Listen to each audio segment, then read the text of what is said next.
comfort for these investors, these people who have put their life savings into offshore accounts in the Isle of Man and in Guernsey, which belonged, of course, to your Icelandic banks? Well, all I can say, sir, is that the two governments are working hand in hand to trying to resolve this issue. They are not easy to solve. They involve the fact that the Icelandic banks, both the one you mentioned and two others, have been put into administration. But the Icelandic compensation scheme will do its part, and we are trying to find a mutually satisfactory solution with your government. How long ago did you start to worry that your country might well be going bankrupt and that these banks weren't going to function adequately? Well, our country hasn't gone bankrupt, and the government is not in default and will not go into default. The global financial crisis hit the banks very hard after the collapse of Lehman Brothers.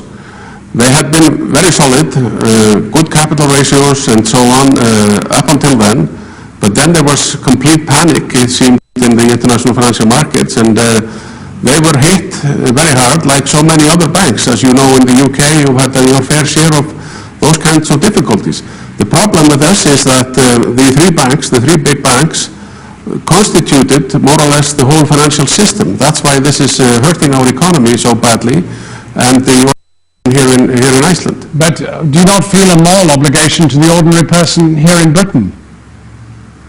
Well, we feel that we should do our best to work together and solve this problem so that nobody gets hurt. And I do think that to a large extent the deposits and the assets of both Kaupthing and Landsbanki will be sufficient to take care of those claims. If we take properly care of the assets and maintain the value, I'm sure that this can be worked out in such a way. You do think they will get something back? I do think so. I think the loan that the UK government provided yesterday to Landsbanki was very helpful in this regard. It will enable that bank, Landsbanki, to keep up the value of their assets. See, I mean, in March you said the banks are safe. Yes, I did say that. So did a lot of other people who were commenting on both our banks and a lot of international banks. We're going through the most difficult financial crisis in the world since 1914 probably. Nobody could foresee the effects of all of this. All these big American names who have gone, either bankrupt or been saved by the government. Same thing in the UK, in a lot of European countries and so on. This is a disaster in many, many countries. But do you feel that perhaps, as the Prime Minister of Iceland, you should apologize to these people who trusted your banks?